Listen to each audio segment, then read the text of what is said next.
Teenager is hit by a car while saving an elderly man from being run over. Hours later, he wakes up in the hospital and is shocked to discover that the crisp autumn air carried the scent of pine and possibility as Tyler Grayson jogged onto the practice field of Maple Ridge High School. The fading sunlight caught the golden 7 on his jersey, making it shimmer like a beacon of hope for the small Colorado town. At 17, Tyler was more than just the starting quarterback for the Maple Ridge Mountaineers. He was the embodiment of their dreams and aspirations. Coach Harrison's whistle pierced the air, bringing the scattered players into formation. "All right, boys, let's see some hustle. Grayson, take the first string through the new play we discussed." Tyler nodded, a determined grin spreading across his face. This was where he belonged, under the vast Colorado sky, with the weight of the football in his hands and the trust of his team on his shoulders. He barked out the signals, watching with satisfaction as his teammates responded with practiced precision. The ball snapped into his waiting hands, and time seemed to slow. Tyler's eyes scanned the field, noting the positions of his receivers, the gaps in the defensive line. With a fluid motion born of countless hours of practice, he launched the ball in a perfect spiral. It sailed through the air, finding its mark in the outstretched hands of his best friend and wide receiver, Ryan Cooper. "That's what I'm talking about," Coach Harrison bellowed, a rare smile breaking through his usual gruff demeanor. "Do that on Friday night, and those college scouts won't know what hit them." As practice wound down, Tyler couldn't help but overhear snippets of conversation from the bleachers, where a small crowd of parents and students had gathered to watch. "That boy's going places," one mother said, her voice tinged with pride despite not being Tyler's own. "Mark my words, we'll be watching him on TV someday." "Maple Ridge's very own star," another agreed. "It's about time this town had something to be proud of." The weight of their expectations settled on Tyler's shoulders, a familiar burden he'd carried for years. It wasn't just about the game anymore. It was about being the beacon of hope for a town that had seen better days. The closure of the lumber mill had hit Maple Ridge hard, and now, more than ever, they needed someone, to rally behind. As Tyler made his way off the field, Ryan fell into step beside him. "Hey, superstar," Ryan teased, bumping Tyler's shoulder. "You ready for Friday? I heard scouts from at least 3 Division I schools are gonna be there." Tyler's stomach did a little flip, excitement and nerves warring within him. "Ready as I'll ever be," he replied, trying to sound more confident than he felt. "This could be our ticket out of here, man. A chance to really make something of ourselves." Ryan's eyes gleamed with shared ambition. "You know it. Though, let's be real. You're the one they're coming to see. I'm just lucky enough to catch whatever you throw my way." Tyler shook his head, uncomfortable with the spotlight always seeming to shine solely on him. "We're a team, Rye. None of this happens without all of us working together."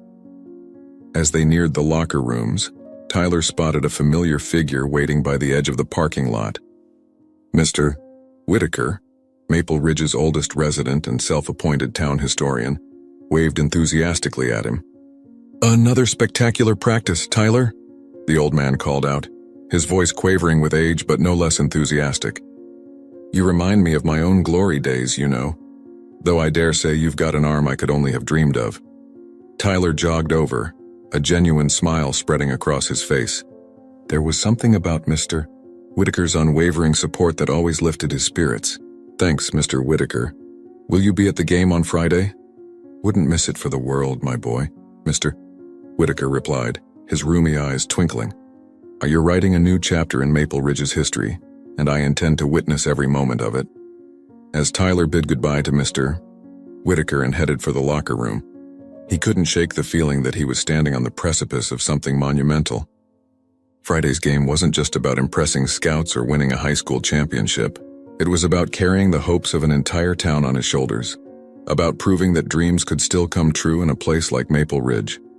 Later that evening, as Tyler walked home under a sky painted with the vibrant oranges and purples of a Colorado sunset, he allowed himself a moment to dream. He imagined the roar of a college stadium, the flash of cameras, and the pride on his parents' faces as he took the field in a Division I uniform.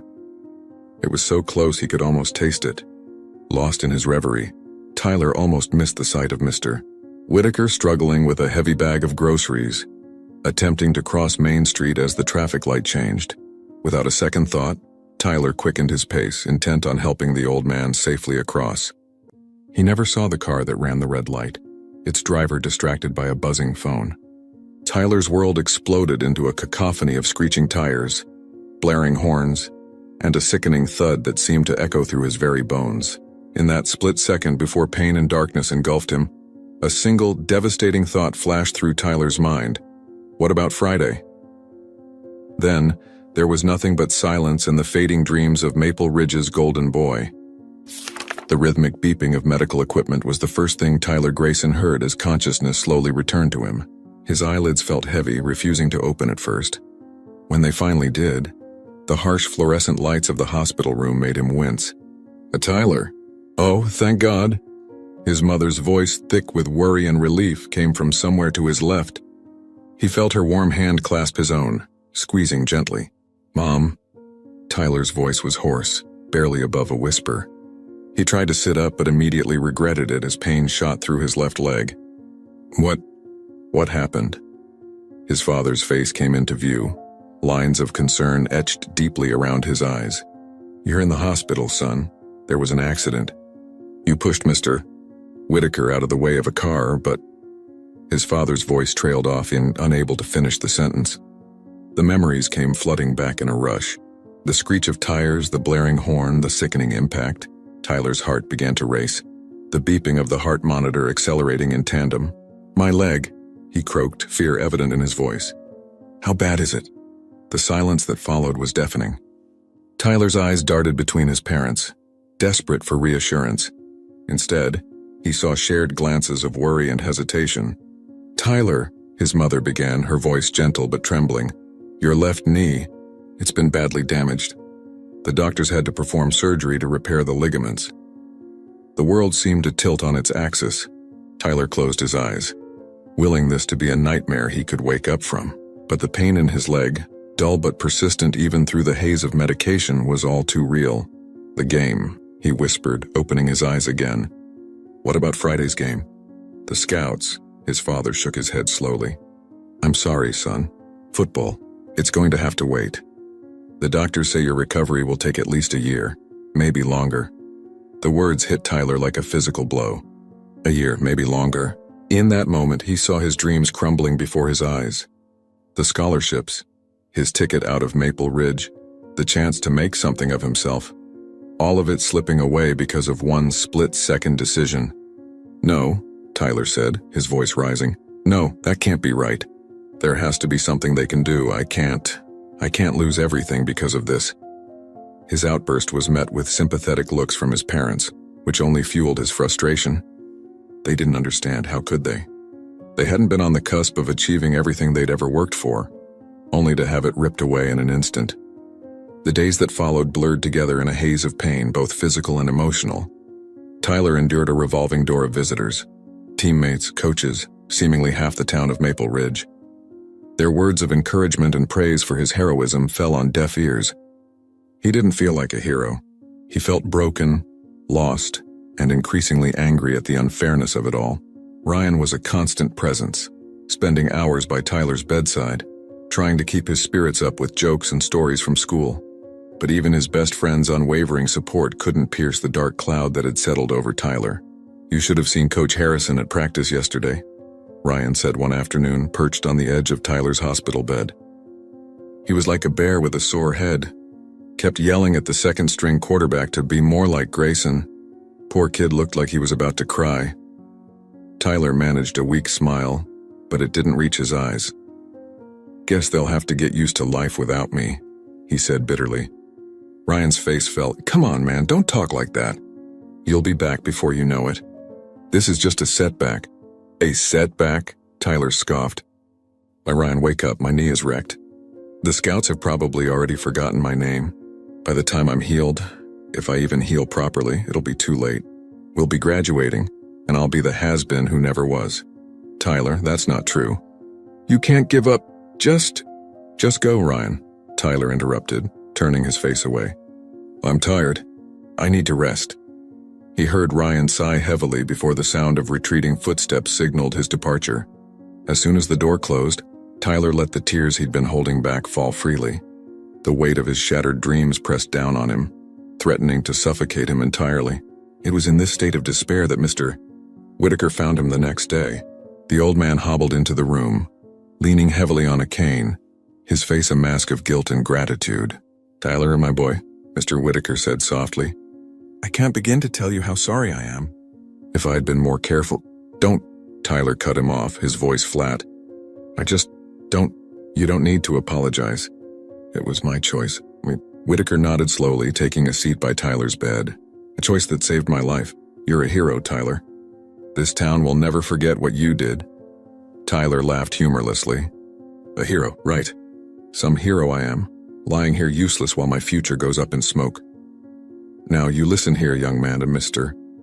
Whitaker said, his voice taking on a stern edge that surprised Tyler. "I've lived a long life, seen more than my fair share of triumphs and tragedies. And I can tell you this, it's not the circumstances that define a person, it's how they respond to them." Tyler turned to look at the old man. Really look at him for the first time since he'd entered the room. There was a fire in Mr. Whitaker's eyes, a determination that seemed at odds with his frail appearance. "You think this is the end of your story, Mr. Whitaker continued. "This is just the beginning. The real test isn't how you play on the field, Tyler. It's how you play the game of life when the odds are stacked against you." Something in the old man's words struck a chord in Tyler. For the first time since the accident, he felt a flicker of something, not quite hope, but maybe the possibility of it. "I don't know how," Tyler admitted, his voice barely above a whisper. "I don't know how to come back from this." Mr. Whitaker reached out, patting Tyler's hand gently. "One day at a time, my boy. One day at a time. And remember, you're not alone in this fight." As if to underscore Mr. Whitaker's words, Tyler's hospital room became a hub of activity in the days that followed. His teammates took turns visiting, bringing homework assignments and updates from school. Coach Harrison stopped by, his gruff exterior softening as he assured Tyler that his spot on the team would be waiting for him when he recovered. Even the local newspaper ran a front-page story about Tyler's heroic act, dubbing him Maple Ridge's guardian angel. The outpouring of support from the town was overwhelming, and Tyler found himself torn between gratitude for their kindness and frustration at being seen as an object of pity. The day Tyler was discharged from the hospital marked the beginning of a new chapter in his life, one defined by grueling physical therapy sessions and a painfully slow recovery process. Each small victory, bending his knee a few degrees further, taking a step without crutches, was counterbalanced by moments of intense frustration and pain. Weeks turned into months, and Tyler watched from the sidelines as his team played on without him. Each game was a bittersweet reminder of what he'd lost. He cheered for his teammates, genuinely happy for their successes, but the ache in his chest grew with every touchdown he couldn't be part of. It was after one such game, a narrow victory that secured the Mountaineers a spot in the state championships, that Ryan approached Tyler with an offer that would change everything. "Tyler, man, can we talk?" Ryan asked, glancing around to make sure they were alone in the locker room. Tyler nodded, curious about his friend's uncharacteristically serious demeanor. "What's up?" Ryan took a deep breath, seeming to steel himself. "I think I might have a solution to speed up your recovery. Something that could get you back on the field way sooner than the doctors are saying." Tyler's heart leaped. "What are you talking about?" Lowering his voice, Ryan leaned in closer. "I know a guy who can get us some supplements. The kind that pro athletes use to recover from injuries faster." It took a moment for Ryan's words to sink in. When they did, Tyler's eyes widened in disbelief. "Are you talking about steroids, Ryan? That's illegal. Not to mention dangerous." I know, Ryan said quickly, holding up his hands. "But hear me out. It's not like we'd be using them long term. Just enough to help you heal faster, get back in the game. Think about it. You could still catch the eye of those college scouts. Your dream doesn't have to be over." Tyler's mind raced. The rational part of him knew this was a bad idea, knew the risks involved. But another part, the part that ached every time he watched his team take the field without him, that dreamed of feeling the weight of a football in his hands again, whispered seductively of the possibilities. I don't know, Ryan, Tyler said hesitantly. It's a big risk, Ryan nodded understanding. You don't have to decide right now, just think about it, okay? This could be your second chance. As Ryan left, Tyler sat alone in the locker room, the weight of the decision pressing down on him. The smell of sweat and grass, once so comforting, now seemed to mock him. He closed his eyes, imagining himself back on the field, leading his team to victory, impressing the scouts who had all but forgotten his name. But then another image intruded, Mr. Whitaker's earnest face, telling him that true character is revealed in how one faces adversity. Tyler opened his eyes, conflict raging within him. He had always prided himself on his integrity, on playing by the rules. But now, with his future hanging in the balance, were those principles worth sacrificing everything he'd worked for? As Tyler limped out of the locker room, leaning heavily on his cane, he felt as if he were standing on a precipice. Behind him lay the broken pieces of his old life, the shattered dreams of gridiron glory. Ahead, a fork in the road, one path steep and arduous but honest, the other promising a quicker route back to his former life, but fraught with danger and compromise. The choice, he realized with a mixture of fear and determination, would define not just his future as an athlete, but who he was as a person. As the cool evening air hit his face, Tyler Grayson took a deep breath, knowing that whatever decision he made, there would be no going back. The lights of the football field flickered off in the distance, leaving Tyler alone with his thoughts in the gathering darkness of Maple Ridge. The rhythmic tapping of Tyler's cane against the sidewalk echoed through the quiet streets of Maple Ridge. The sun had long since set, but sleep eluded him, his mind a whirlwind of conflicting thoughts and emotions. Ryan's offer of steroids had opened a Pandora's box of temptation and doubt. As he wandered aimlessly, Tyler found himself at the high school football field. The gates were locked, but he easily slipped through a gap in the fence, a secret passage known to generations of Maple Ridge students. The empty stands loomed in the darkness, silent witnesses to countless triumphs and defeats. Tyler made his way to the center of the field, his progress slow and labored. Standing on the 50-yard line, he closed his eyes, remembering the roar of the crowd, the adrenaline rush of a perfect pass, the exhilaration of victory. When he opened them again, the field was still empty, but now it seemed to pulse with possibility. I could have it all back, he whispered to the night air. Just a few injections and I could be myself again. But even as the words left his lips, doubt gnawed at him. Would it really be him on the field if he took the steroids? Or would he be cheating not just the game, but himself? The sound of approaching footsteps startled Tyler from his reverie. He turned, half expecting to see a security guard ready to chase him off the field. Instead, he found himself face to face with Mr. Whitaker. Seems I'm not the only one having trouble sleeping tonight, the old man said, a knowing smile on his weathered face. Tyler shifted uncomfortably, leaning heavily on his cane. Mr. Whitaker, what are you doing here? Oh, I often take late-night walks when sleep eludes me, Mr. Whitaker replied, his eyes twinkling in the moonlight. The real question is, what brings you out here at this hour, Tyler? For a moment, Tyler considered brushing off the question with a vague answer. But something in Mr. Whitaker's gentle gaze broke through his defenses.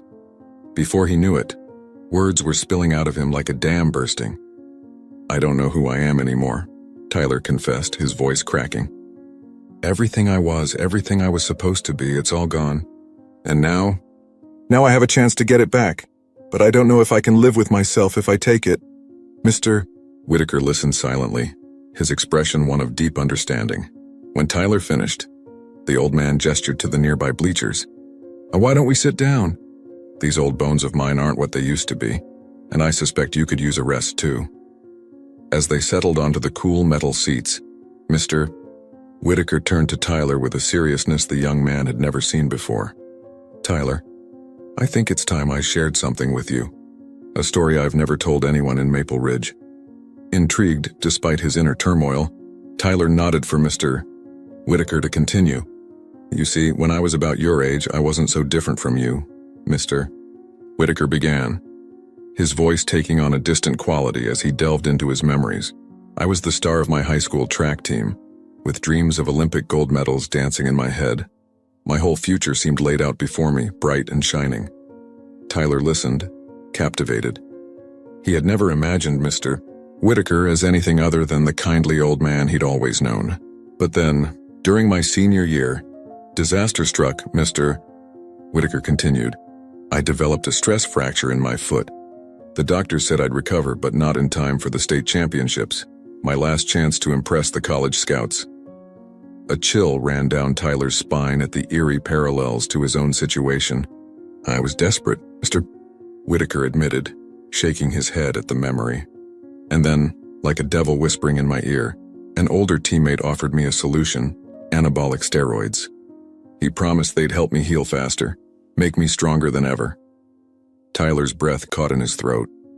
Did you take them, Mr. Whitaker's eyes met Tyler's, filled with a mixture of regret and hard-won wisdom. I did, God help me, I did. I told myself it was just this once, just to get back on my feet. I convinced myself I'd earned it after all my hard work. What happened? Tyler asked, though part of him dreaded the answer.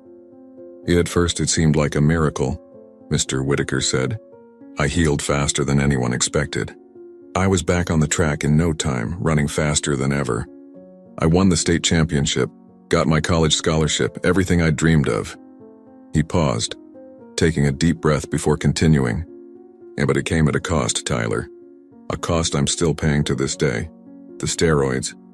They had side effects. Mr. Whitaker nodded gravely. Physical side effects, yes, but those weren't the worst of it. The real damage was to my soul, Tyler. Every victory felt hollow. Every congratulation made me feel like a fraud. I had compromised who I was, betrayed my own integrity. And for what? A few medals that now gather dust in my attic? Tyler sat in stunned silence, Mr. Whitaker's words resonating deeply within him.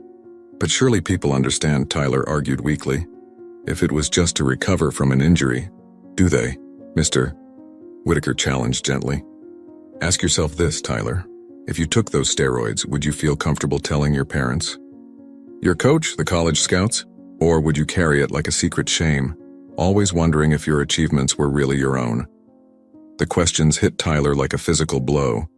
He had been so focused on the potential benefits that he hadn't fully considered the psychological toll such a decision would take. I lost more than just my shot at the Olympics, Mr. Whitaker continued. I lost relationships, lost trust in myself. It took me years to rebuild my sense of self-worth, to find purpose beyond the fleeting glory of athletic achievement. Tyler's mind was reeling. The temptation of the steroids suddenly seemed far less alluring in the face of Mr. Whitaker's cautionary tale, but still, doubt lingered. But what if this is my only chance? Tyler asked, voicing the fear that had been gnawing at him. What if I never get back to where I was without them, Mr. Whitaker placed a comforting hand on Tyler's shoulder. Then you find a new dream, Tyler. You adapt, you overcome. But you do it honestly, with integrity. Because at the end of the day, long after the cheers have faded and the trophies have tarnished, all you have left is the person you see in the mirror. They sat in silence for a long moment, the weight of Mr. Whitaker's words settling over them like a blanket. Tyler's mind was a whirlwind of emotions. Gratitude for Mr.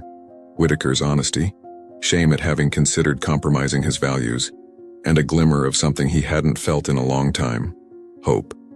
Thank you, Tyler said finally, his voice thick with emotion, for trusting me with your story, for stopping me from making the biggest mistake of my life. Mr. Whitaker smiled, squeezing Tyler's shoulder gently. You're a good boy, Tyler, with or without football. Don't ever forget that. As they made their way off the field, Tyler felt as if a great weight had been lifted from his shoulders. The path ahead was still uncertain, still daunting, but for the first time since the accident, he felt equipped to face it. The next morning, Tyler called Ryan and asked to meet him at their favorite diner. As they slid into a booth, the scent of coffee and pancakes filling the air, Tyler took a deep breath. I've made my decision, he said, meeting Ryan's expectant gaze. I'm not taking the steroids. Ryan's face fell. Tyler, come on. Think about what you're giving up. This could be your only shot. No, Tyler interrupted firmly. My only shot is being true to myself, Ryan. I won't compromise who I am, not even for football. For a moment, Ryan looked like he wanted to argue further. But something in Tyler's resolve must have gotten through to him. His shoulders slumped in defeat. Okay, man, if that's what you really want. But what are you going to do now? Tyler managed a small smile. Honestly, I'm not sure. But I'm going to face it head on, whatever comes. No shortcuts, no excuses. As they parted ways outside the diner, Tyler felt a renewed sense of purpose. He pulled out his phone and dialed his physical therapist's number. Hey, Dr. Roberts, it's Tyler Grayson. I was wondering if we could schedule some extra sessions this week. I want to really buckle down on my recovery. The weeks that followed were grueling. Tyler threw himself into his physical therapy with a fervor that surprised even his doctors. Every small improvement, every inch of flexibility regained in his knee felt like a personal victory. He also found himself spending more time with Mr. Whitaker, soaking up the old man's wisdom and perspective. Together, they started a youth mentorship program, with Tyler sharing his experiences with younger kids facing their own challenges. As the school year progressed, Tyler's absence from the football field remained a constant ache, but he found new ways to contribute to the team, attending every practice and game, offering advice and encouragement from the sidelines. His teammates, yet inspired by his resilience, rallied around him. It was a crisp autumn day, almost a year after the accident, when Tyler's life took another unexpected turn. He was leaving a physical therapy session, marveling at how he barely needed his cane anymore, when he quite literally ran into Coach Harrison.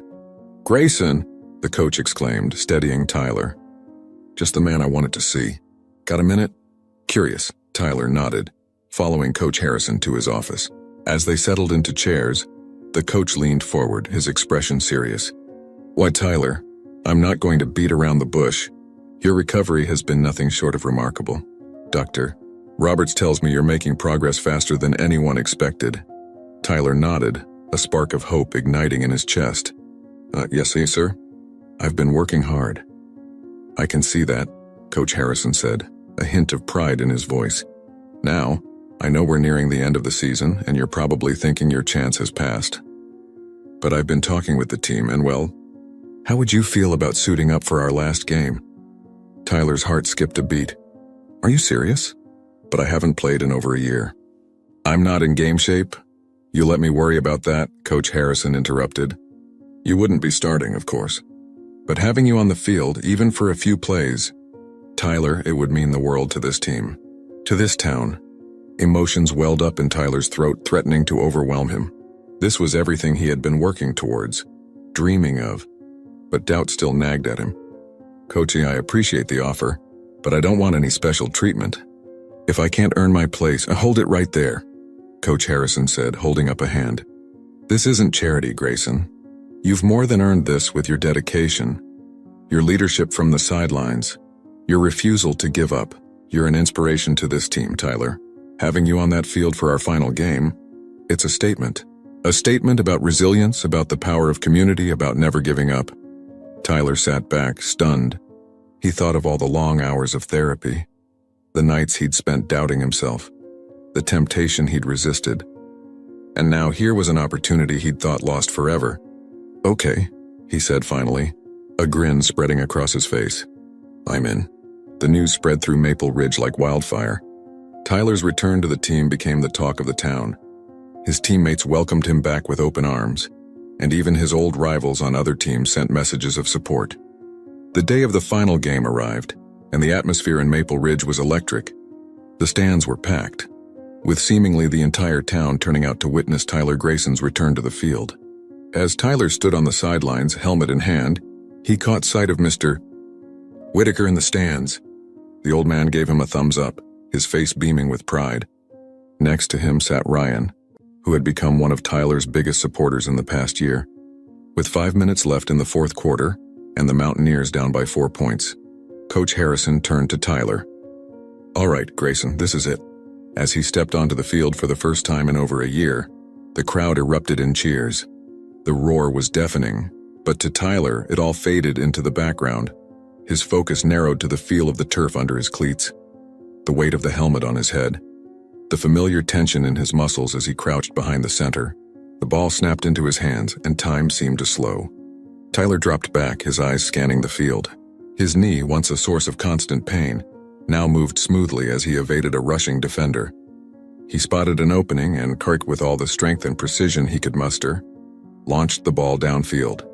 The pass arced through the air, a perfect spiral. Tyler held his breath as his teammate stretched out, fingers grasping, and then the stadium exploded, touchdown. As his teammates mobbed him as the crowd chanted his name, Tyler felt a sense of completion wash over him. This moment, this triumph, was sweeter than any he had known before, because he had earned it, truly earned it, through pain and perseverance and unwavering integrity.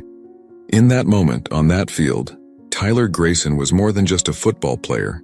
He was a testament to the strength of the human spirit, a living example of what it means to face adversity with courage and come out stronger on the other side. As the final whistle blew, sealing the Mountaineers' victory, Tyler scanned the cheering crowd. His eyes met Mr. Whitaker's, and an unspoken understanding passed between them. This was more than just a game.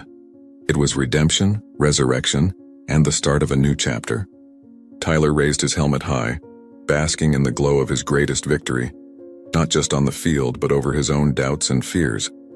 He had faced his crossroads and chosen the harder path, and standing there, surrounded by the love and support of his community, Tyler knew he had made the right choice. The future was still uncertain. College scouts might or might not take notice of his comeback. His football career might soar to new heights or take a different path entirely. But Tyler Grayson was no longer afraid of the unknown. He had discovered a strength within himself that no injury could take away, a resilience that would serve him well no matter where life took him. As he was carried off the field on his teammates' shoulders, Tyler caught sight of a group of young kids watching him with awe. In their eyes, he saw the same dreams and aspirations he had once held, and he made a silent vow to be for them what Mr. Whitaker had been for him, a guide, a mentor, a living example of integrity in the face of adversity. The lights of the stadium shone bright against the dark Colorado sky, illuminating not just the field, but the path forward. Tyler Grayson had come to his crossroads and emerged not just a better athlete, but a better man.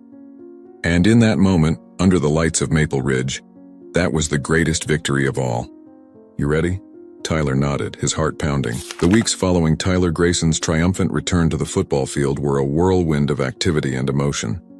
The story of his comeback had spread far beyond the borders of Maple Ridge, capturing the imagination of people across the state and even garnering some national attention. Local news outlets clamored for interviews, and Tyler found himself thrust into the spotlight once again. But this time, it felt different. As Tyler sat in the office of Principal Hawkins, he couldn't help but reflect on how much had changed in the past year. The walls were adorned with newspaper clippings and photos from the final game, Tyler's game-winning pass frozen in time. Tyler, Principal Hawkins began, leaning forward with a warm smile. I hope you realize the impact you've had on this school, on this entire community. Your resilience, your integrity, it's inspired so many. Tyler nodded, a mix of pride and humility washing over him. Thank you, sir. But I couldn't have done it without the support of everyone here. That's just it, the principal continued. You've shown us all the power of community, of never giving up on each other, which is why we have a proposal for you. Tyler raised an eyebrow, intrigued. We want to establish a mentorship program here at Maple Ridge High, Principal Hawkins explained. A program to help students facing challenges, whether they're athletes dealing with injuries, kids struggling with academic pressure, or anyone who feels like they're at a crossroads. And we want you to help lead it. The offer took Tyler by surprise. Me? But I'm just a student myself. Principal Hawkins chuckled. A student who's faced incredible adversity and come out stronger. Your experience, your perspective, it could be invaluable to others who are struggling. As the details of the program were laid out, Tyler felt a sense of purpose igniting within him. This was a chance to take everything he'd learned, all the support he'd received, and pay it forward. I'd be honored, Tyler said finally, his voice filled with determination. The mentorship program quickly became Tyler's new passion. He threw himself into it with the same dedication he'd once reserved for football, working alongside teachers and counselors to create a support system for students in need. One crisp autumn afternoon, As Tyler was leaving a mentorship session, he ran into Ryan in the hallway. "Hey, superstar," Ryan greeted him with a grin. "Heard you're changing lives now instead of just winning games."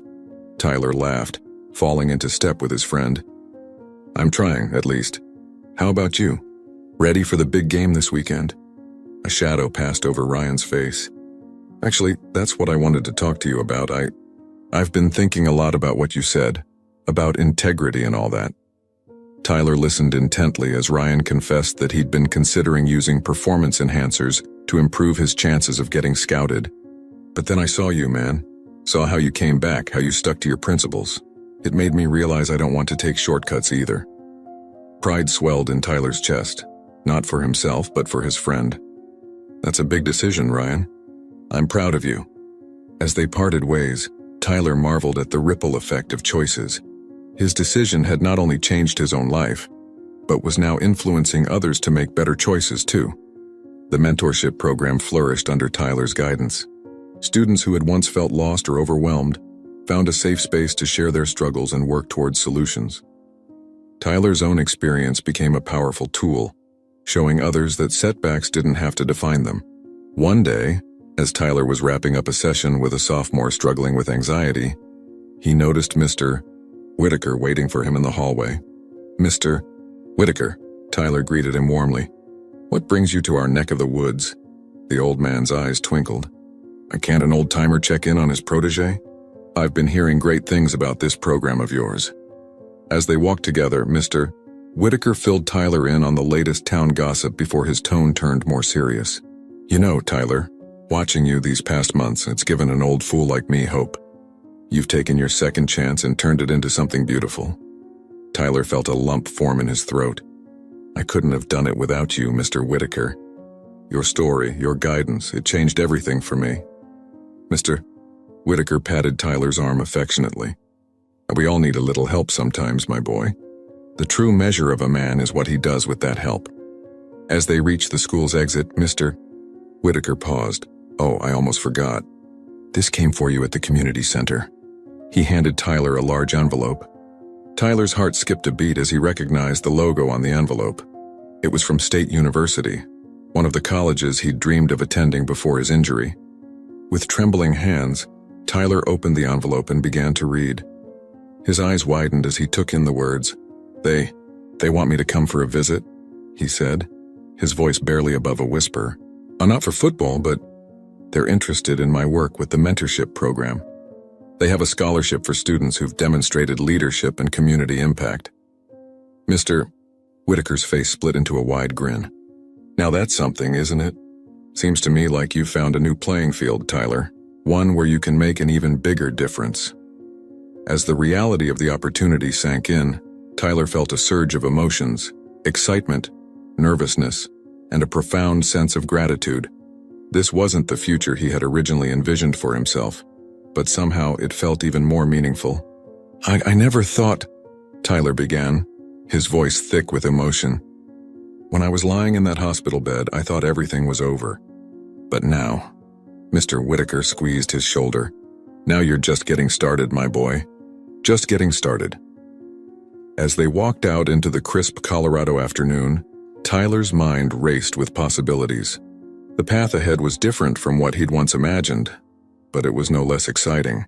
He had faced his crossroads, made the hard choice, and come out stronger on the other side.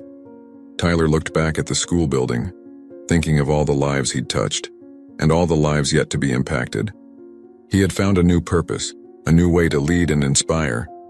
And as he stood there, the future stretching out before him like an open road, Tyler Grayson realized that sometimes the most remarkable journeys begin when we think we've reached the end. The sun was setting over Maple Ridge, painting the sky in brilliant hues of orange and purple.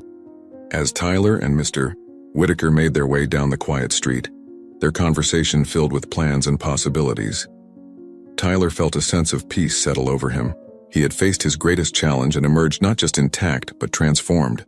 And now, with the support of his community and the lessons he'd learned, he was ready to tackle whatever new horizons awaited him. 5 years had passed since that fateful day when Tyler Grayson's life had changed forever on a crosswalk in Maple Ridge. The small Colorado town looked much the same as it always had, But for Tyler, returning home felt like stepping into a familiar dream, at once comforting and surreal. As he drove down Main Street in a rental car, memories flooded back. The diner where he and Ryan had spent countless hours planning their football futures. The high school field where he'd experienced both his greatest triumphs and his darkest moments. The hospital where he'd faced the possibility of losing everything he thought mattered. Tyler pulled up in front of a modest house with a well-tended garden. Taking a deep breath, he stepped out of the car and made his way to the front door. Before he could knock, it swung open, revealing Mr. Whitaker. The old man's face lit up with a smile that erased years from his weathered features. "Tyler, my boy, Mr. Whitaker exclaimed, pulling him into a warm embrace. "Look at you, the big college graduate." Tyler laughed, returning the hug with equal warmth. "It's good to see you, Mr. Whitaker." "Really good." As they settled into Mr. Whitaker's living room, the familiar scent of old books and peppermint tea enveloping them, Tyler couldn't help but marvel at how life had come full circle. "So, Mr. Whitaker began, his eyes twinkling with curiosity. "Tell me everything. How does it feel to be done with college?" Tyler leaned back, a thoughtful expression on his face. "Honestly, it feels a bit surreal. 4 years ago, I never would have imagined this is where I'd end up, but I wouldn't change it for the world." He went on to share stories from his time at State University, the challenges he'd faced, the friends he'd made, and the ways he'd continued to grow. Throughout his college years, Tyler had remained deeply involved in mentorship programs, expanding his impact beyond what he'd ever thought possible. "And now," Mr. Whitaker prodded gently, "what does the future hold for Tyler Grayson?" A smile played at the corners of Tyler's mouth. "Well, that's actually why I wanted to see you first. I've been offered a position with a non-profit organization that works with at-risk youth through sports and mentorship programs. It's a chance to take everything I've learned and use it to make a real difference." Mr. Whitaker's face lit up with pride. "Tyler, that's wonderful news. I always knew you were destined for great things, even if the path wasn't quite what we expected." Tyler nodded, his expression turning serious. "None of this would have been possible without you, Mr. Whitaker. Your story, your guidance, it changed the course of my life. I don't know if I ever properly thanked you for that." The old man waved off Tyler's gratitude with a gentle hand. "You thanked me every day, Tyler. Every time you chose integrity over easy solutions. Every time you used your experience to help others. That's all the thanks I ever needed." As the afternoon wore on, their conversation flowed freely, touching on the past, present, and future. Tyler shared his nervousness about the new job, his hopes for the impact he could make, and his gratitude for the journey that had led him here. As the sun began to set, casting long shadows across Mr. Whitaker's living room, Tyler glanced at his watch. "I should probably get going. I promised my parents I'd be home for dinner, and I still need to swing by the high school." Mr. Whitaker raised an eyebrow. "The high school? What for?" Tyler's eyes twinkled with a hint of mischief. "Let's just say I have some unfinished business there." Later that evening, Tyler found himself standing once again on the 50-yard line of Maple Ridge High's football field. The stands were empty, the field quiet, but to Tyler, it was alive with echoes of the past. He closed his eyes, remembering the roar of the crowd, the weight of the ball in his hands, the exhilaration of that final, triumphant game. But now those memories were tinged with something new, perspective, gratitude, and a deep sense of purpose. "I thought I might find you here." Tyler turned to see Coach Harrison approaching, a smile on his gruff face. "Coach," Tyler greeted him warmly. "I hope you don't mind me stopping by." Coach Harrison clapped a hand on Tyler's shoulder. "And this field will always be yours, son. You know that." As they stood there in the fading light, Tyler felt a wave of emotion wash over him. "You know, Coach, for the longest time, I thought this field was my whole world. That football was the only future I had." The older man nodded understanding. "And now?" Tyler gestured broadly, taking in not just the field, but the town beyond. "And now I see it was just the beginning. Football taught me about teamwork, dedication, pushing through pain. But what happened here? The injury, the comeback, the choices I made, that taught me who I really am. Who I could be." Coach Harrison's eyes shone with pride. You've come a long way, Grayson. This town, this school, we're all better for having been part of your journey. As they made their way off the field, Tyler paused at the gate, looking back one last time. In his mind's eye, he saw his younger self, the star quarterback with the world at his feet, the injured player facing an uncertain future, the young man making a difficult but principled choice. Each version of himself had led him here to this moment, to the man he had become, a man of integrity, of purpose, of compassion. "Are you ready to go?" Coach Harrison asked gently. Tyler nodded, a sense of peace settling over him. "Yeah, I'm ready." As they walked away from the field, Tyler's steps were light, unburdened by regret or what-ifs. He had faced his crossroads, made his choice, and found his path. And though that path had led him away from the football field, it had brought him to a place where he could make a far greater impact. The next morning, as Tyler prepared to leave Maple Ridge once more, this time to start his new job in the next chapter of his life, he made one last stop. Standing before Mr. Whitaker's house, he hesitated for just a moment before knocking. The old man answered, a knowing look in his eyes. "Off to change the world, are you?" Tyler laughed. "One kid at a time, maybe. I wanted to say goodbye. And thank you again for everything, Mr. Whitaker pulled him into a hug. "You go out there and make us proud, Tyler. Remember, true success isn't measured by trophies or accolades. It's measured by the lives you touch, the difference you make." As Tyler drove out of Maple Ridge, watching the town recede in his rearview mirror, he felt not sadness, but anticipation. He carried with him the lessons of this small town, the wisdom of Mr. Whitaker, the unwavering support of his family and community. The road ahead was wide open, full of possibility, and Tyler Grayson was ready to face whatever challenges it might bring, armed with the strength of his convictions and the knowledge that integrity, compassion, and perseverance could overcome any obstacle. As Maple Ridge disappeared from view, Tyler smiled to himself. This wasn't an ending, he realized.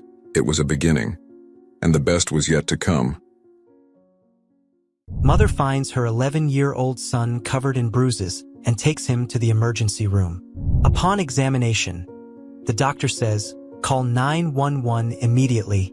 Clara stood by the small kitchen window, watching as the last of Chicago's autumn light faded behind the tall brick apartment buildings. She could see the distant L tracks, a few sparks of orange overhead, and the flutter of pigeons settling in for the evening. Outside, the wind was beginning to carry the crisp scent of changing seasons. Inside, she felt as though each passing minute measured the distance between who she was and who she had become. 3 years had passed since she lost Mark.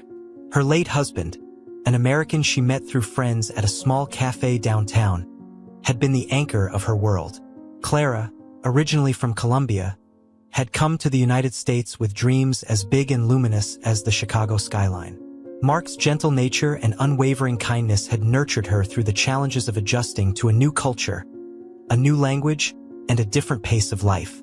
He believed in her talents, in the bright future they'd carve out together.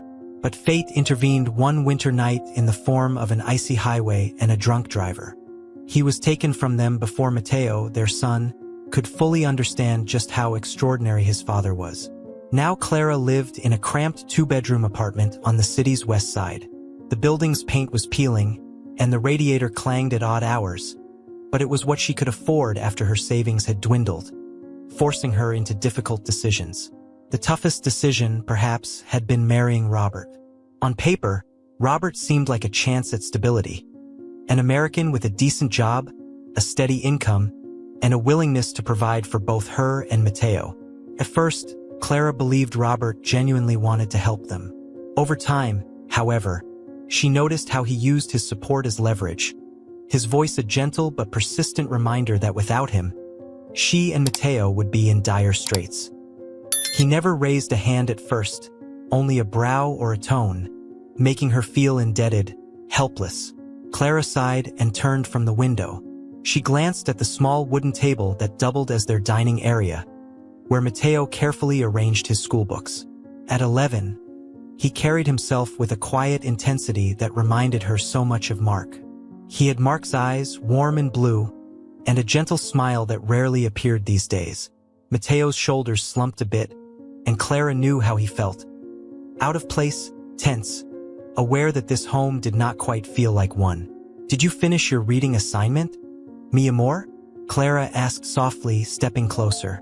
She spoke English at home most of the time now, but a few words in Spanish felt comforting, tying her to her roots and reminding Mateo that he had a heritage to be proud of. "Yes, Mom," he said, not looking up. His voice was subdued. The dim overhead light cast a long shadow across his textbooks. Clara wanted to ask him about school, about his friends, about that small bruise on his forearm he claimed came from gym class. She wanted to know if Robert's glances, his dismissive sighs, weighed on the boy's spirit. But before she could speak again, the front door rattled open, and Robert stepped inside, carrying a newspaper and a takeout cup of coffee. "Evening," he said flatly, shrugging out of his coat. His gaze swept over the apartment as if checking that nothing was out of place.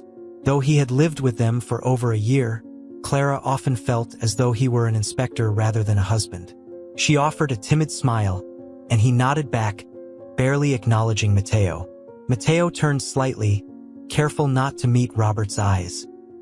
He remembered his father's grin, the way Mark would pick him up and toss him gently into the air, saying, "There's my champ," whenever he returned home.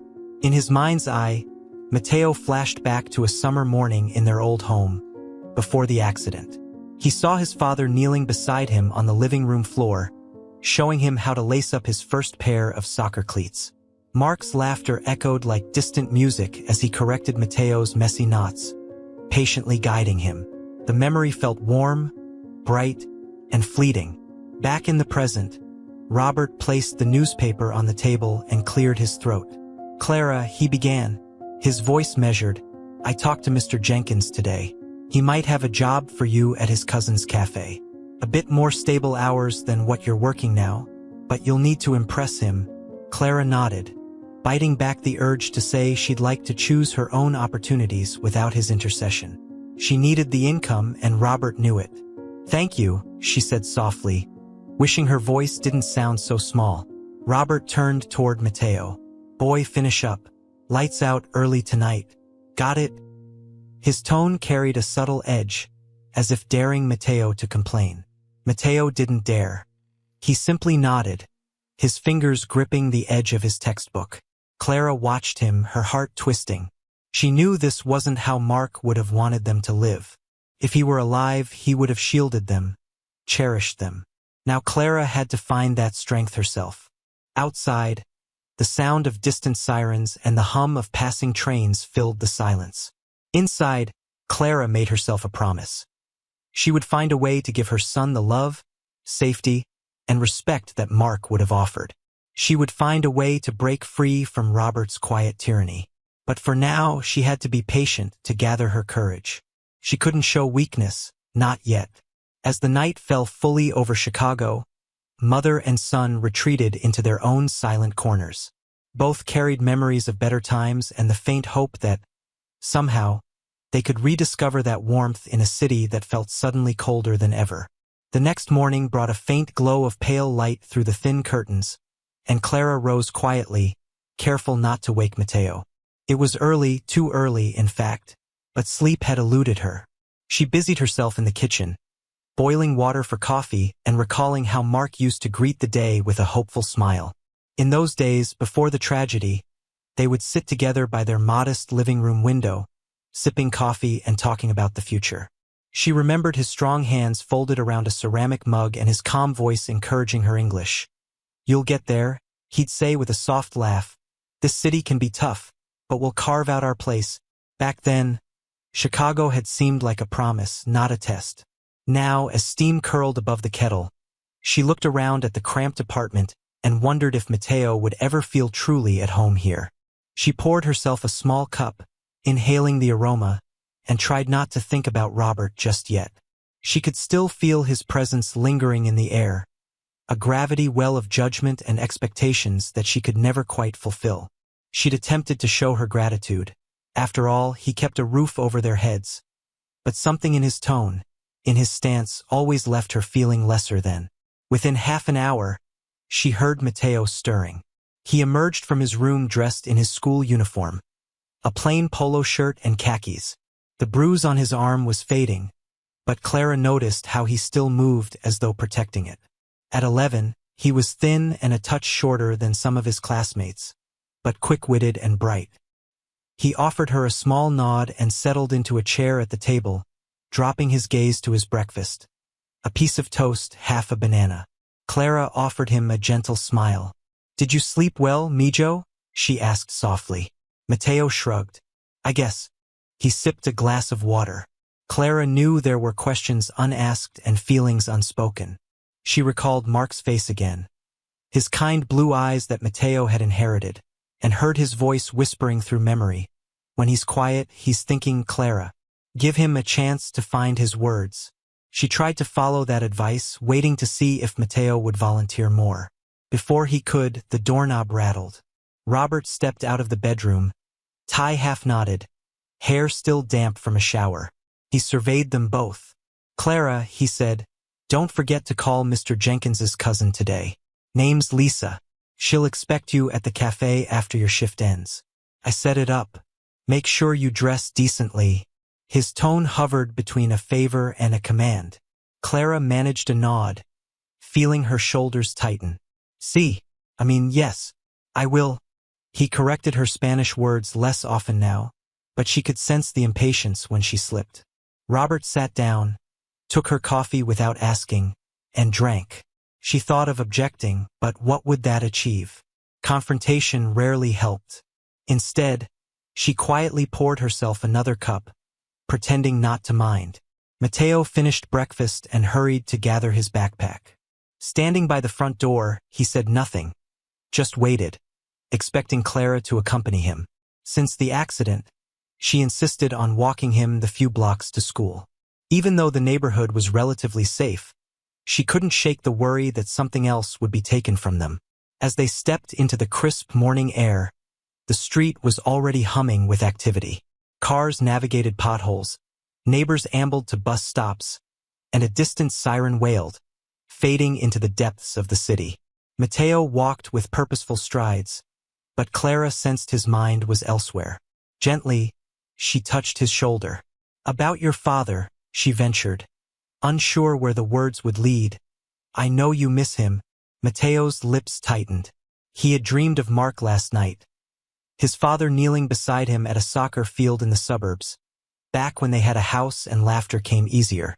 Mark guided his foot gently against a ball, encouraging him to feel its weight, to understand the game.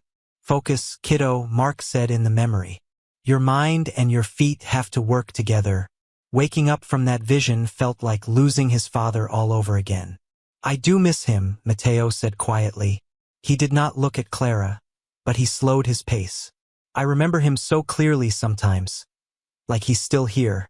It's just, he struggled for the words. He wanted to say that Mark would never let them live like this, never let a stranger's judgment overshadow their home. But he couldn't burden Clara with that. She nodded, understanding without forcing him to elaborate. In a way, they were both trapped by loss. She squeezed his shoulder and let him be silent. 2 blocks later, they arrived at the school's front entrance, a tall brick building with a worn American flag fluttering overhead. Before Mateo entered, Clara leaned in and kissed his forehead. "Te amo," she whispered. "I believe in you." As he slipped inside, Clara remained on the sidewalk, watching the school doors close. She turned back toward the apartment, dreading her own day.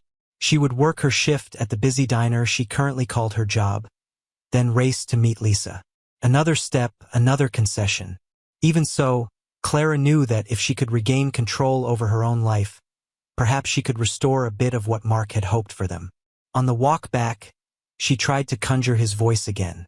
"You're stronger than you think, Clara," he once said, sitting beside her on a summer evening, the two of them gazing at the lakefront. "Hardships will come, but look at you. Look at all you've overcome." She held those words close now, storing them like a talisman against the growing darkness.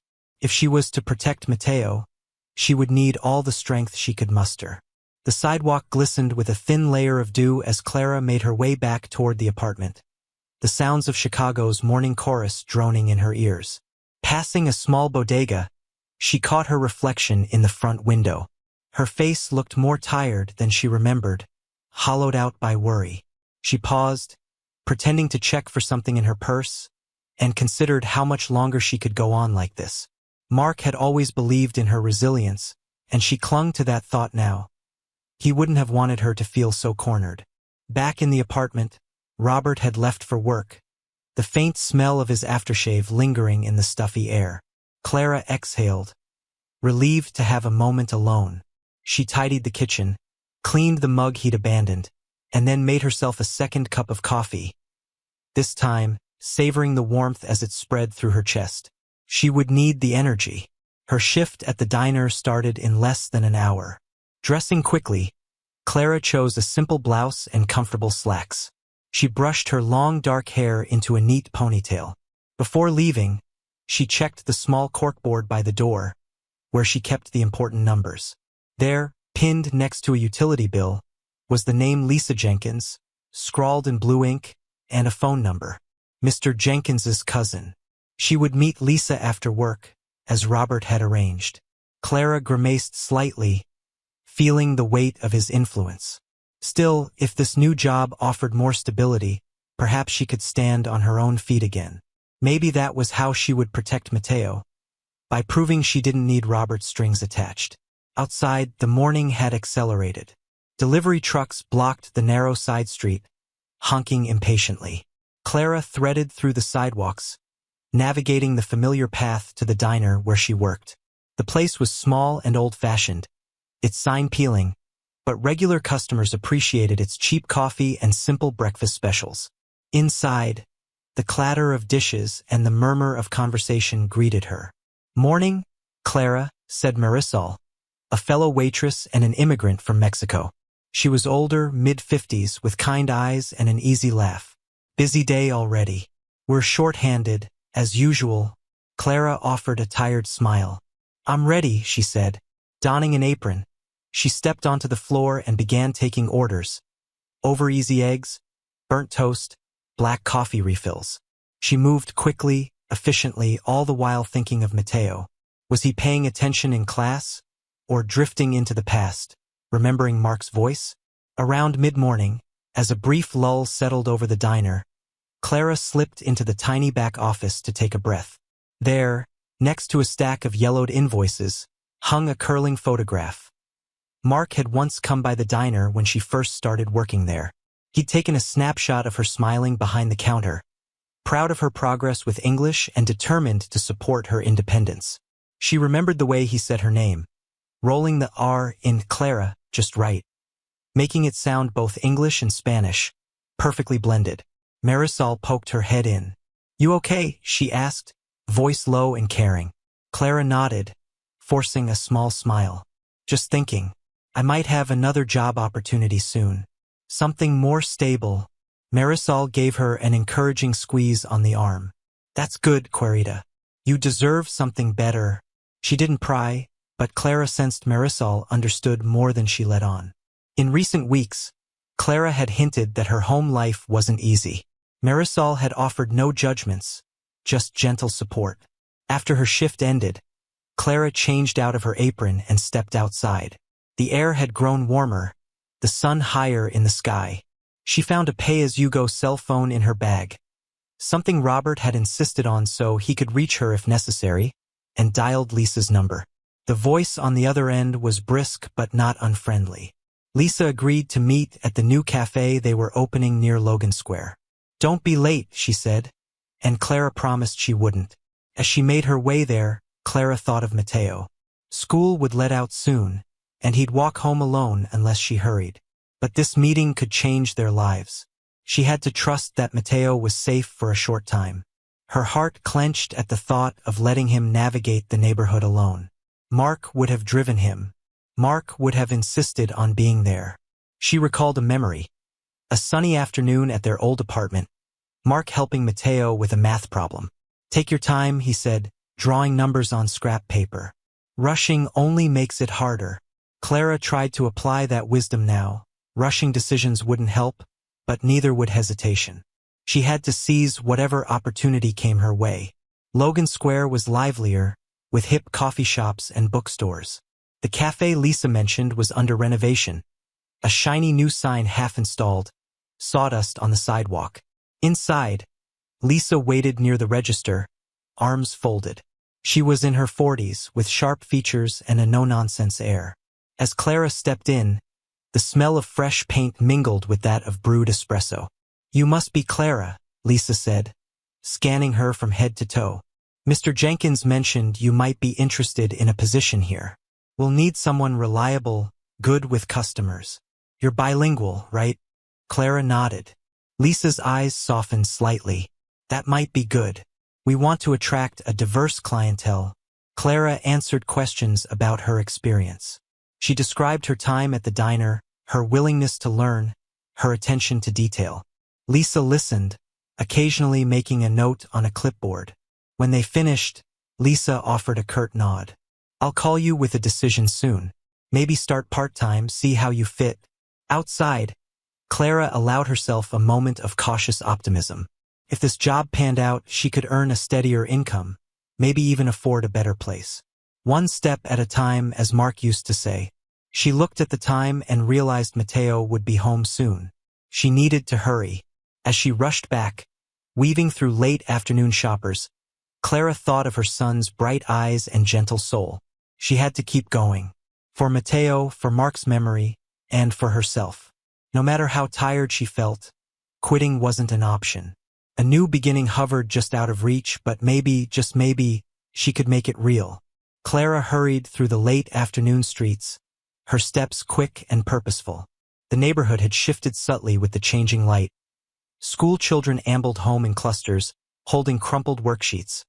A street vendor closed up shop, lowering a metal grate over rows of tamales, and a distant guitar played through an open window. She thought of Mateo, who by now would have stepped off the school's front stoop and begun the careful walk back to their apartment. She wanted to be there when he arrived, to greet him with a reassuring smile. The meeting with Lisa lingered in her mind. The cafe job offered a slender promise. A more reliable paycheck, a fresh environment, maybe even a gentle push toward her independence. But she wasn't certain Lisa would call with good news. Clara had learned the hard way that life in America did not always reward effort alone. Yet she clung to hope like a lifeline, recalling Mark's voice drifting through her memories. "Don't lose faith," he used to say, placing a comforting hand on her shoulder after a long day. "You've weathered storms before." Turning onto their block, she spotted Mateo waiting outside the apartment building's front door, hugging his backpack close to his chest. Relief and guilt rushed through her. He had beaten her home, and she'd wanted to be there first, to show him he wasn't alone. But he didn't appear upset. Instead, he wore an expression of patient expectation, as if he understood she had more on her plate than was fair. "Hey, Mijo," Clara called softly, approaching him. "I'm sorry I'm a little late." Mateo shook his head. "It's okay, Mom." His tone was steady. He looked down at the scuffed concrete, then up at her again. For a moment, she saw Mark in that gaze, steady, understanding. She remembered one evening shortly after Mateo's birth, how Mark had walked the crying baby up and down the hallway of their old place, whispering stories to soothe him. She could almost smell the faint aroma of Mark's old cologne and feel the warmth of his broad hand rubbing circles on her back, encouraging her to rest. They entered the building together, climbed the creaking stairs, and stepped inside their apartment. The small space felt charged, as if someone had rearranged the silence in their absence. Clara knew Robert wouldn't be home until later. He worked long hours and often returned after dusk. Still, his presence loomed even when he was gone. The living area was tidy, no sign of intrusion, yet she felt the weight of his expectations pressing down. "Did you get a chance to talk to anyone about a different job?" Mateo asked, setting his backpack on a chair and unzipping it carefully. He pulled out his homework and placed it on the table, his shoulders still a bit tense. Clara nodded, easing into the chair across from him. "Yes, I spoke with a woman named Lisa. She might have something for me at a cafe that's opening soon. A better schedule, maybe better pay." She tried to sound confident, for Mateo's sake. He met her eyes, managed a small smile. I hope it works out. His voice softened as he said it, and Clara could tell he meant it. He wanted to see her happy, freer, more like the mother he remembered from before everything turned upside down. They settled into their routine. Clara busied herself in the kitchen, preparing a simple meal with leftover rice, beans, and a few pieces of sautéed chicken. The aromas were comforting, reminding her of home, of Colombia, where her mother once used to cook large family dinners that spilled laughter and conversation into the humid night air. Here, she had only Mateo to cook for, and though it was enough, sometimes she wished for more voices, more warmth. As they ate, the sun dipped lower, painting the walls in muted orange tones. Clara asked about Mateo's day, his classes, his teachers. He spoke haltingly about a reading assignment and a lunchtime soccer match with a few boys. At the mention of soccer, a flicker of light danced in his eyes. Mateo remembered his father's passion for the game. Mark had once balanced a ball on his foot for a full minute, making his young son giggle and clap. Now the memory made Mateo grow quiet, though not sad. It was as if he carried his father's presence in moments like these, small embers of happiness glowing in his chest. Eventually, Mateo finished his homework and excused himself to his room. Clara remained at the table, collecting the plates, trying to map out a strategy in her mind. If Lisa hired her, she might build savings, then move Mateo out of this cramped apartment. Maybe she could speak to a counselor at Mateo's school and find him some support to process their loss. She needed to break free from Robert's watchful eye and suffocating conditions. A sudden clinking sound in the hallway made her stiffen. It was just the neighbor rattling a set of keys, but Clara's heart leapt, adrenaline surging. She realized how deeply woven Robert's influence had become, making her jump at small noises, always expecting confrontation. She steadied herself, recalling Mark's calming words. "We're in this together, Clara," he'd said long ago, leaning on the old oak table in their first apartment. "We'll face what comes, step by step." Even though she now faced these struggles without him at her side, she carried his faith in her heart. She would find a way. For Mateo, for herself, for the memory of the life they had once dreamed of building in this city of possibilities.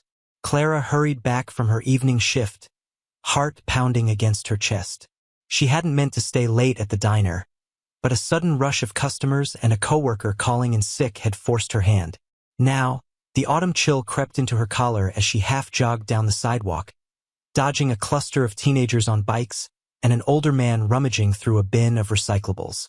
The overhead street lamps buzzed softly, and distant sirens echoed off brick facades. She held her purse tight and tried to calm the anxious coil in her stomach. For the past few days, things had been uneasy, but manageable. Robert, true to form, had offered no warmth. He had come home late, made a few snide remarks about her needing to try harder with the cafe job, and barely acknowledged Mateo's presence. Yet Clara took small solace in the fact that no outright confrontation had occurred. The tension, however, lingered like a heavy mist between them. She sensed Robert's frustration rising, his patience thinning. There was a quiet menace in the way he looked at her, as if he were measuring how much control he still had. She reached the apartment building's front door and fumbled with her key. It slipped in her damp palm before she managed to unlock it. The hallway lights flickered overhead, painting long shadows on the faded wallpaper. Clara climbed the stairs, recalling Mark's steady voice, as she often did in moments of uncertainty. "Stay strong, Clara.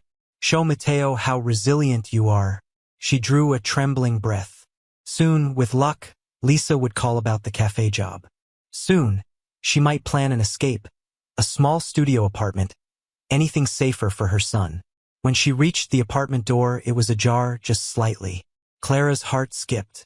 She always locked it before leaving. She pushed it open and stepped inside, tension rising in her throat like bile. "Mateo," she called, voice soft and urgent. No response. The apartment was dim, lit only by the kitchen's overhead bulb and the distant glow of the city through thin curtains. She moved down the short hallway and froze at the threshold of the living room. Mateo sat on the floor, back propped against the old couch, arms limp at his sides. His face, arms, and neck bore dark, ugly bruises, as if someone had grabbed him too hard, struck him repeatedly. Tears welled in Clara's eyes before she could even form a thought. The world narrowed to the sight of her son's battered body, and for a heartbeat, she couldn't breathe. Mateo! Clara dropped to her knees beside him, hands hovering, afraid to touch him, terrified of causing more pain. His eyes were open but dazed, and when he saw her, he tried to speak.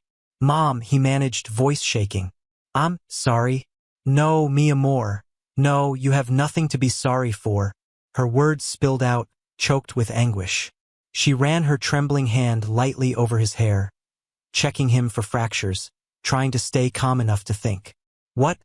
Who did this? But she already knew. Robert. The name curled at the back of her mind, sour and poisonous. Mateo's tears slid down his cheeks. He looked so vulnerable, so small. Through the haze of pain, he gasped, "He was angry about something I said. I asked about Dad." Clara's eyes filled with rage and fear. She knew Robert despised hearing about Mark. He despised that Clara and Mateo carried a love that did not center on him. Clara's heart hammered in her chest. She had failed to protect her son from this man who posed as a provider but was nothing more than a twisted, controlling tyrant. Gripping Mateo's hand gently, she whispered, "Hold on, sweetheart. I'm calling for help." She stood and reached for her phone with trembling fingers. She must have cried out too loudly, because suddenly Robert appeared in the doorway of the bedroom. His face was flushed, knuckles red, eyes cold. He raised both hands in a gesture that might have been meant to calm her, but there was a wildness behind his eyes. "Clara, listen," he began, voice low. "Don't come near him," Clara shouted, surprising herself with the strength of her own voice. Tears streaked her face, but her stance was firm, protective. She held up the phone, her thumb hovering over the keypad. "I'm calling 911. Robert took a step forward, and she backed away, positioning herself between him and Mateo. Something in her eyes stopped him. A fierce, unyielding maternal fury he hadn't counted on. Clara realized in that instant that she had nothing left to lose. This was where she drew the line. All the fear, the financial desperation, the guilt and confusion. They fell away before the primal instinct to save her child. The silence stretched thin. Clara could hear Mateo's ragged breathing. She could smell Robert's sweat. The city noise outside seemed to fade, leaving only their rasping breaths and the quiet hum of the refrigerator. "Don't," Robert said finally, voice clipped. "Clara, think about what you're doing. This will ruin everything. Ruin everything." As if there was anything left to salvage. Clara pressed the 3 digits, brought the phone to her ear. Her voice was calmer now, as if a strange clarity had settled in. "I need an ambulance," she told the dispatcher. "My son's been hurt." She gave the address, her eyes never leaving Robert's face. He stood there, stunned, uncertain, realizing his grip on their lives was slipping away. Clara reached back and brushed Mateo's shoulder gently to reassure him. She would not fail him again. In the quiet seconds before the sirens arrived, a memory rose from deep within her. Mark, smiling under a blue summer sky, whispering in her ear, "I'm always with you," and tonight she believed it. Clara sat beside Mateo's hospital bed, gripping his small hand as the bright fluorescent lights hummed softly overhead. The emergency room was quiet at this late hour, punctuated only by the distant sound of monitors and muffled voices. Mateo's bruises had been examined by a doctor whose calm professionalism belied the concern and anger simmering beneath his gentle bedside manner.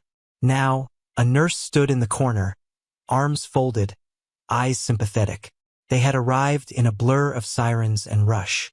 Clara could still feel the hardness of the ambulance bench beneath her thighs, the scent of antiseptic, and the paramedics' quiet reassurance that Mateo would be cared for. The emergency room team had whisked him away, checking for internal injuries, ensuring that nothing was broken. Clara remained at the foot of the bed, numb with shock, her mind replaying the scene in their apartment. Robert's flushed face, Mateo's eyes filled with pain. The doctor, a tall man in his 50s with wire-rimmed glasses and a gentle voice, re-entered the room. He regarded Clara and Mateo gravely. "I know this is difficult," he said, pulling a stool closer so he could meet Clara's gaze. "Your son has suffered multiple contusions. Thankfully, no broken bones. But we need to keep him for observation." He paused, weighing his words. "I'm concerned about his safety at home." Clara swallowed hard, tears pressing at the corners of her eyes. She tried to speak, but her voice cracked. I know. "He's not safe with Robert," she whispered, feeling an overwhelming guilt. "I wanted to protect him." The doctor nodded, placing a reassuring hand on Clara's shoulder. "We've seen these situations before," he said gently. "We have protocols to follow. The authorities will need to be involved: law enforcement, child protective services.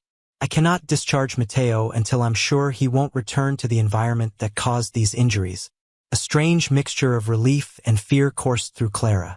Relief because finally someone in authority was validating what she knew to be true. Fear because the road ahead, police, social workers, investigations, would be winding and uncertain. Yet, as she gazed at her son's bruised face, she knew this was the only path to safety. Just then, the door creaked open, and Clara's heart sank. Robert stepped into the room with a strained smile. How had he gotten here so quickly? His eyes darted from Mateo's sleeping form to Clara and then to the doctor. He wore a look of wounded confusion, as if he were the injured party. "I came as soon as I heard," he announced, voice soaked in feigned concern. "Clara, what happened?" Clara stiffened. The doctor rose slowly, positioning himself like a quiet guardian. "You must be Robert," he said, arms folding in front of him. He offered no handshake.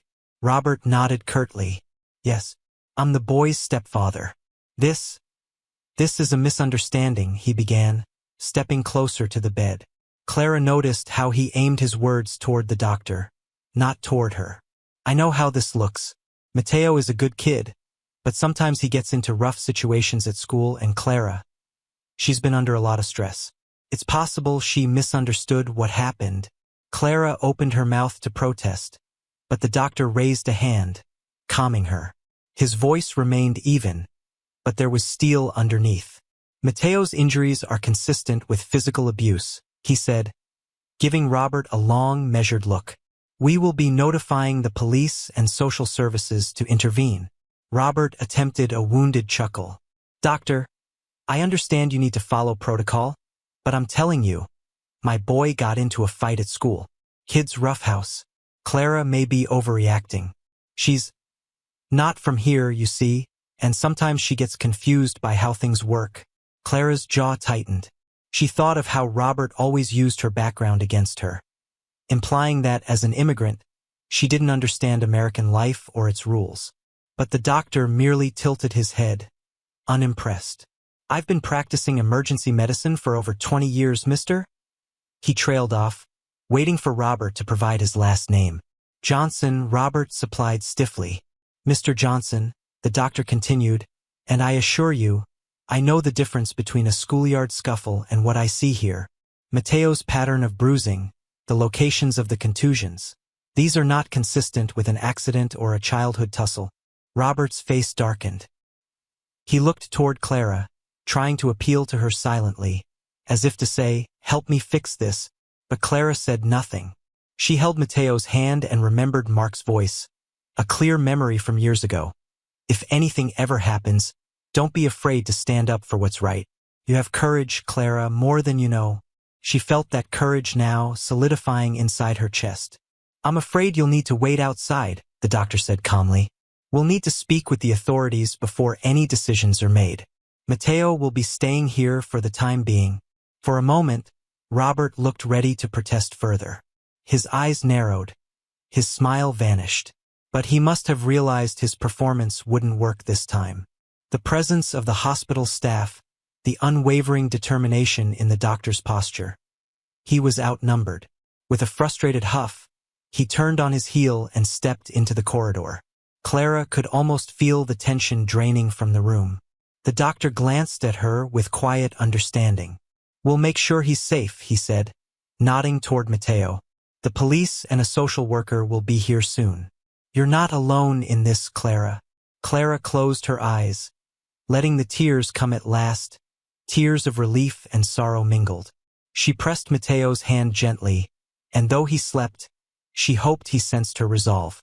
They were finally at a turning point. The long shadows that had haunted their home were being forced into the light, and, for once, Clara felt that real help was within reach. Clara sat stiffly in the small consultation room adjacent to Mateo's hospital bed. The walls were a gentle shade of cream, and an abstract painting, swirls of blues and greens, attempted to calm the nerves of those who waited here. She could still see Mateo through the glass partition, lying quiet and still, and 4 taped gently to his arm. The doctor had given him a mild pain reliever, and he slept with a furrowed brow, as if even in rest he was processing all the hurt he'd endured. Clara wanted nothing more than to climb into that bed beside him, to smooth his hair and whisper that the worst was over. But she had work to do first. He needed her to be strong and truthful now. A heavy knock sounded at the door, and a police officer stepped inside.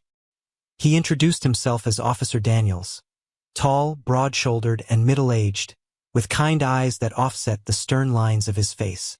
Right behind him entered Miss Tran, a social worker in a neat pantsuit, her voice hushed yet comforting. They moved quietly, as if mindful not to disturb the healing that needed to take place here. "Ms. Castillo," Officer Daniels began, looking down at a small notebook. "We're here to understand what happened. I know it's painful, but we need your account." He kept his tone measured, respectful. Clara took a breath, folding her hands in her lap. "Yes, of course," she said softly. She glanced through the glass to Mateo's bed again, drawing courage from his presence.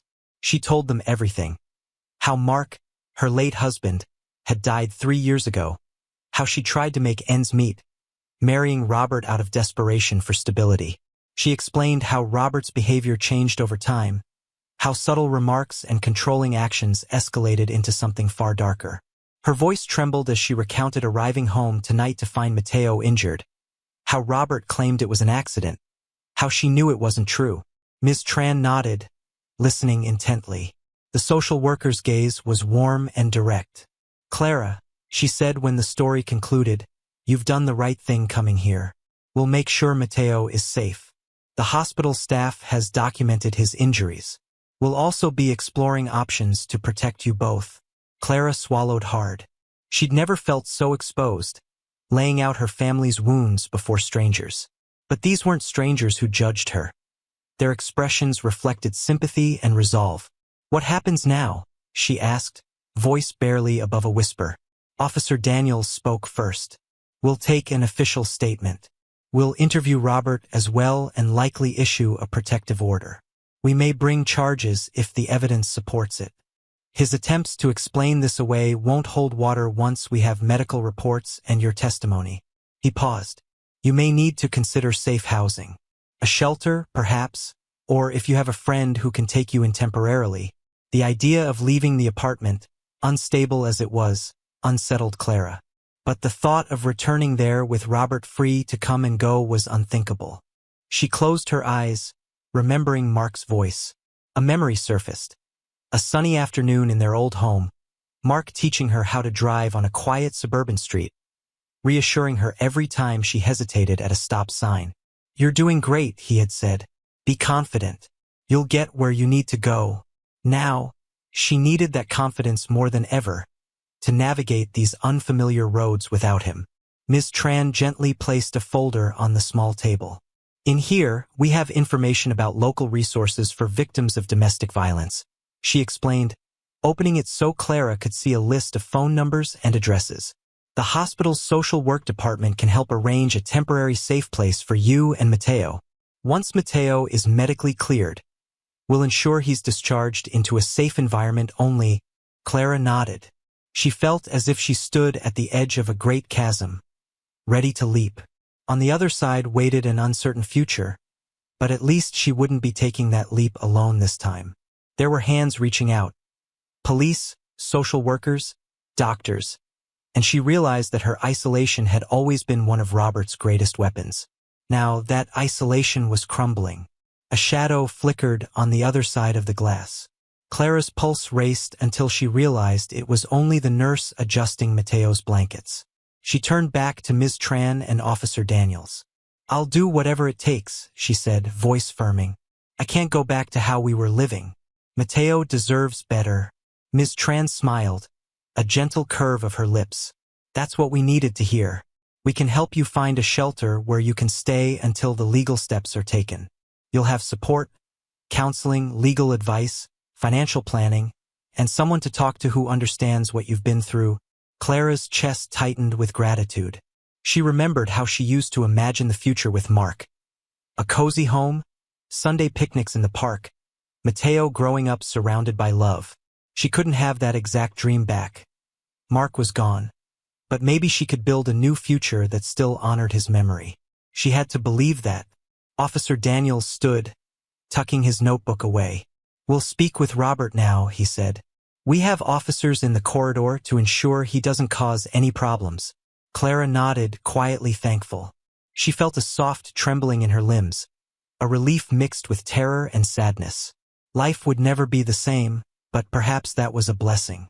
She rose, pressing a hand against the glass and looking at Mateo's sleeping form. A single tear escaped down her cheek, a tear of release. The nurse caught her eye and nodded reassuringly. Clara turned back to Ms. Tran. "I'm ready," she said, voice low but certain. "Whatever needs to happen, I'm ready." Clara stepped back into Mateo's room after speaking with Ms. Tran and Officer Daniels, her heart still thudding from the intensity of the past hours. Mateo rested quietly, the hush of the hospital broken only by the soft beeping of his monitor. The nurse had adjusted the lighting so it was warm and low, just enough to see her boy's peaceful face. She sank into the chair beside his bed, exhaling slowly. The warmth of the hospital room made her feel safe for the first time in a long while. She touched the railing of the bed gently, as if by doing so she could transfer all her love and strength to her sleeping son. Her mind wandered back to Mark, as it often did when she needed courage.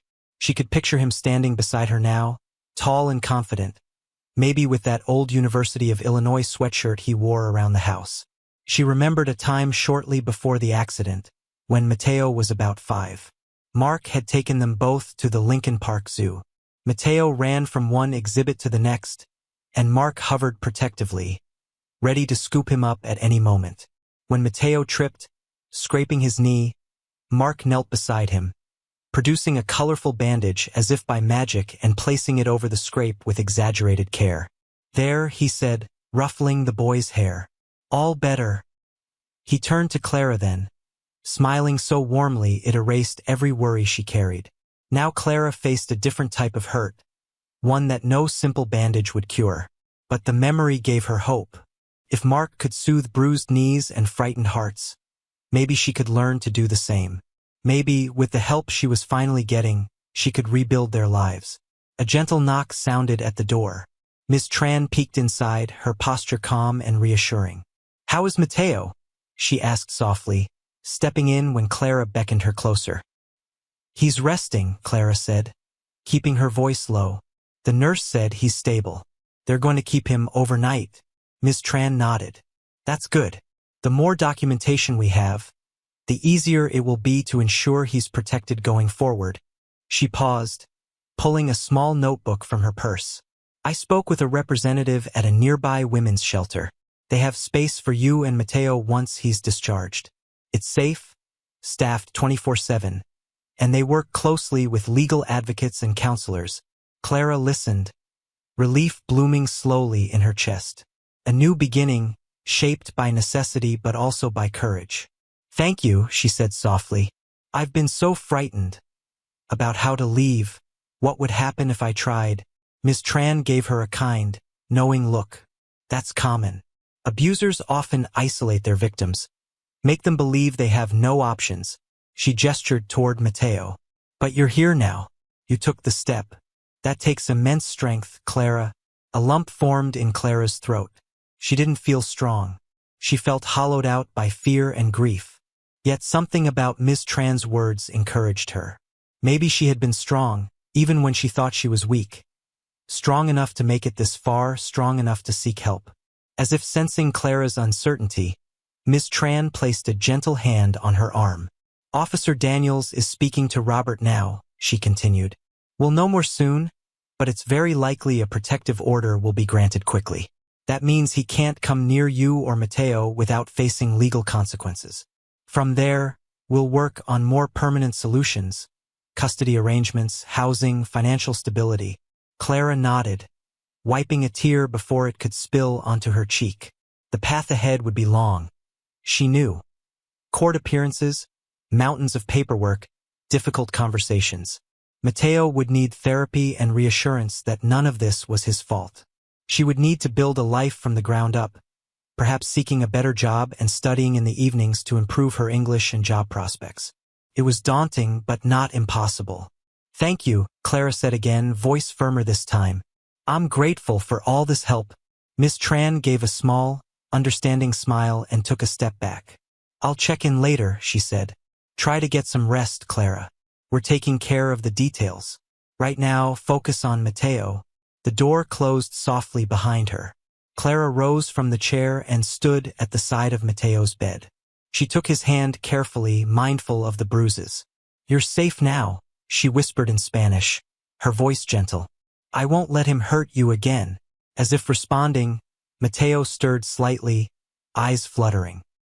He looked at her, confusion and relief drifting across his face. Clara offered a reassuring smile, tears brimming. "We're going to be okay, mi amor," she said quietly. "It's going to be hard, but we have help now. We're not alone." Mateo blinked, trying to focus. "What about Robert?" he asked softly, voice raspy. Clara bowed her head, pressing their hands together. "He won't come near you," she promised, each word steady and calm. "We have police, social workers, doctors on our side. We'll go somewhere safe when you're better, and we'll start over." Mateo watched his mother closely. He didn't smile, but he squeezed her hand lightly. In his eyes, Clara saw something that had been missing for a long time. Trust. Perhaps even a glimmer of hope. Outside, the hospital corridor was calm, and the world beyond its walls kept turning. But in that small, quiet room, a new future was already beginning to take shape, one defined not by fear and coercion, but by resilience, compassion, and the enduring bond between mother and son. A crisp autumn breeze drifted through the open window of the small apartment, lifting the sheer curtains and carrying with it the sense of fresh coffee and distant laughter. Clara stood at the kitchen counter, chopping green peppers for tonight's dinner. The light was different now, brighter and more hopeful than the cramped apartment she'd once called home. This place was theirs, just a modest two-room apartment in a quiet neighborhood near a park, but every inch of it felt earned and cherished. It had been several months since that night in the hospital, when Clara had stood guard by Mateo's bedside. In the days that followed, Robert was formally charged, and a protective order put into place. The shelter had provided a safe haven, along with kind faces and understanding words. Clara had worked closely with Miss Tran and legal advocates who guided her through paperwork, court hearings, and the steps to secure a steady income and new housing. It wasn't easy, but with each small victory, a protective order granted, a job at the new cafe secured, she felt pieces of her self-esteem and confidence slotting back into place. Now the sun slanted in warm patches across the hardwood floor, and next to the window, a small desk held Mateo's school books. He'd started at a new school last month, and though adjusting wasn't simple, he was doing well. Outside, Clara could see him through the open window. He was at the edge of the green courtyard below, kicking a soccer ball with a new friend, Alejandro, another boy who understood hardship, but who chose laughter and camaraderie over silence. Mateo's bruises had faded long ago, replaced by the healthy flush of a child who knew he was loved and protected. Clara rinsed the peppers, remembering a conversation she'd had with Mark in a simpler time. She had been newly arrived in Chicago back then, struggling with her English, frightened by the city's pace. "You belong here," he'd told her gently, "and you're stronger than you think." She hadn't fully believed him then, but oh, how she believed it now. His voice still guided her, even if he was gone. In small moments, when she hung a new picture frame, when she tackled a complex form at the bank, when she reassured Matteo during a quiet, anxious night, she heard Mark's words echoing softly in her heart. The cafe job was working out. Lisa, the manager, had recognized Clara's dedication and kindness with customers. She'd given Clara a raise and hinted at more responsibilities in the future. The steady paycheck meant Clara could afford rent on this small place. It wasn't fancy, but the building was well-maintained and safe. There was a lock on the door that only she and Matteo shared, and that alone felt like a treasure. A knock at the door drew Clara's attention. Wiping her hands on a dish towel, she went to answer it. Miss Tran stood on the threshold, smiling warmly. "I was in the neighborhood," she said softly, holding out a small folder. "I just wanted to drop off these resources you asked for. A local support group schedule and a few references for counseling services for Matteo." Clara invited her in, grateful for the brief visit.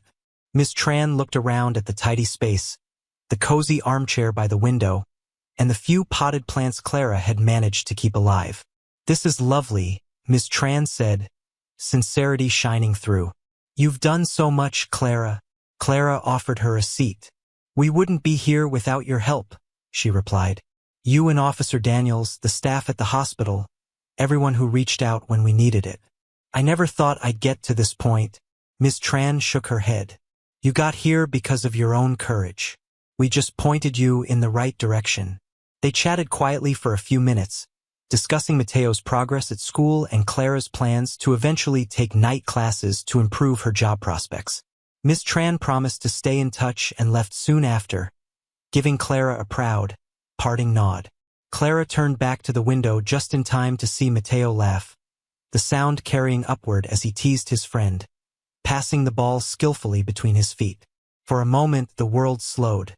She saw Matteo not as the frightened child who had clung to her hand in a hospital room, but as the boy he was now, resilient, growing, discovering himself. He still asked about his father sometimes, and Clara encouraged those memories. She told him stories of Mark's kindness and humor, how he believed in love and fairness. Matteo carried those lessons with him, weaving them into his own sense of self. Inside the apartment, the air felt light and clear. Dinner would be ready soon, and after that, maybe she and Matteo would watch a movie, snuggled together on the old but comfortable couch. They might talk about the future, about the classes Clara wanted to take or the weekend soccer tournament Matteo was looking forward to. They could make plans now, secure in the knowledge that no one would undermine their peace. Clara breathed in, calm and steady. Life was not perfect nor free of challenges, but it was theirs. In the quiet glow of late afternoon, mother and son stood at the threshold of a new journey, walking forward with courage, love, and the memory of a father who had always known they would find their way.